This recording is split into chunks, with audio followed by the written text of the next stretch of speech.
on predicting the probability of predicting traits. So, all right, look at page B79 now. Mendel concluded after doing these experiments that each tall hybrid in the first offspring generation carried both a tall and a short trait. He also concluded that tallness must be a dominant trait. A dominant trait is the form of the trait that appears in a hybrid generation. That's your next definition. A dominant trait is the form of the trait that appears in the hybrid generation. Dominant trait. Dominant trait is the form of the trait that appears in the hybrid generation.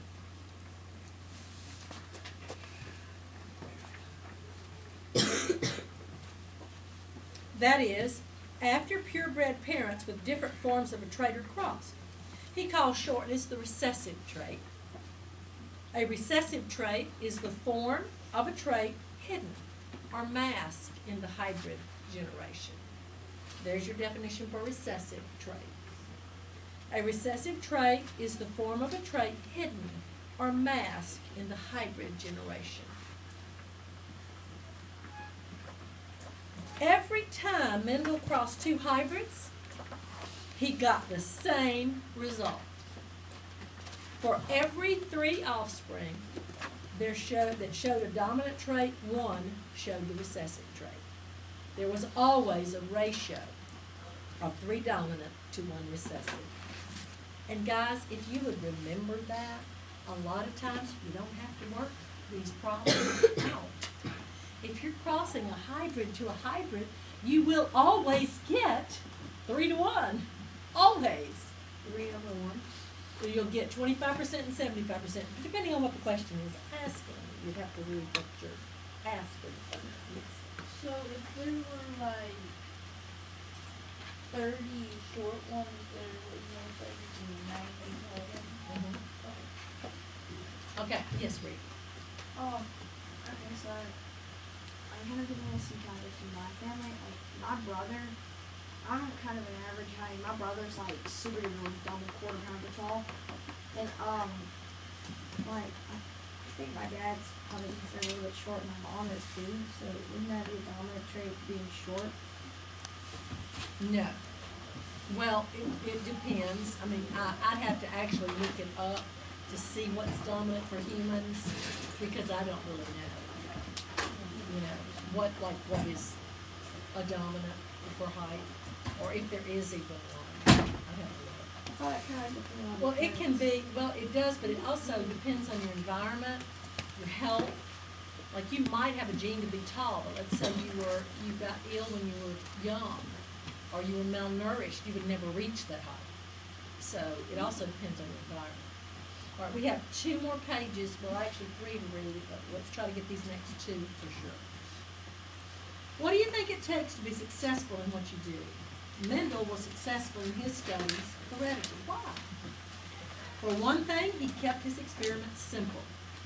He studied only 1 or 2 traits at a time. This made it easier to analyze his results.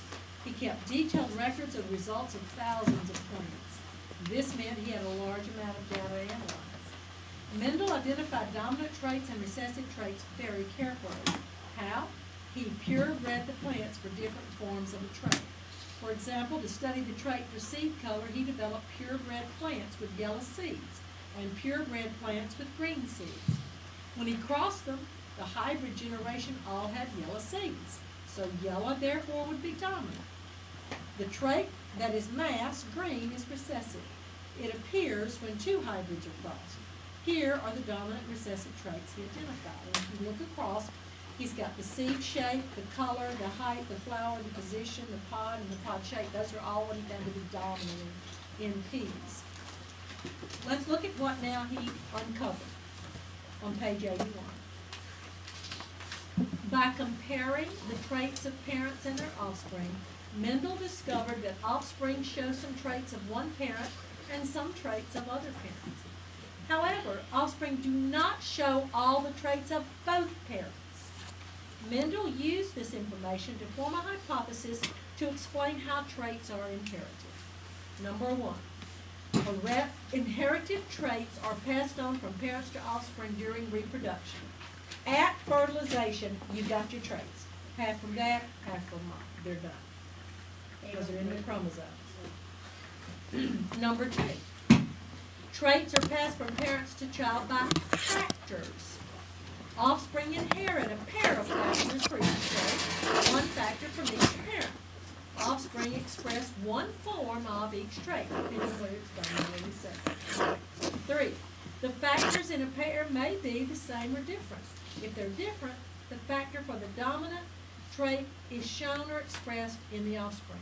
It is the dominant factor.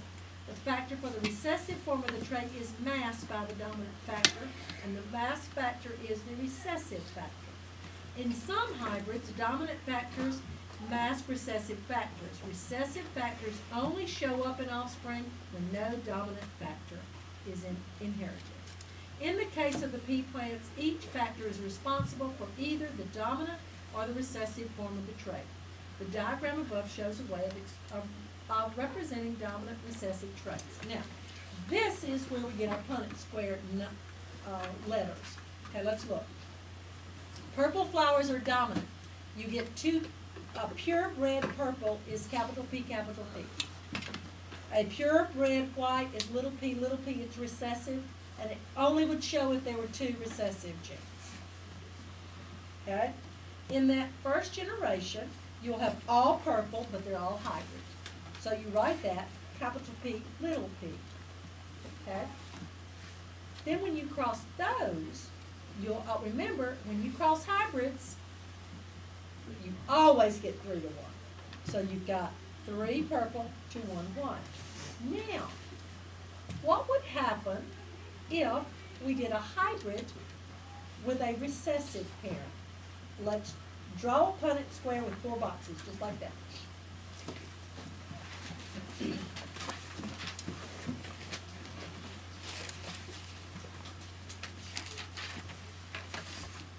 Okay, our first parent, which we will write across the top, is a hybrid purple flower.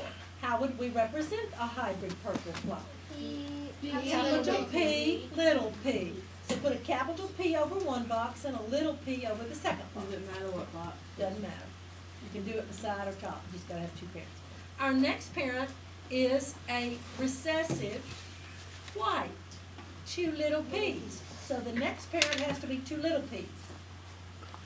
Now cross them, and I'd like to know, when you know the answer, raise your hand.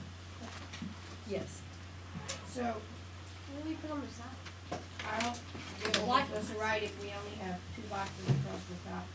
And we're writing You 4 put buttons. your parent, your hybrid parent across the top, Oh. and then your recessive parent across the side, little p. Now cross them. And I wanna know, what's the percentage that you'll get a white flower from that cross? Raise your hand when you got the answer.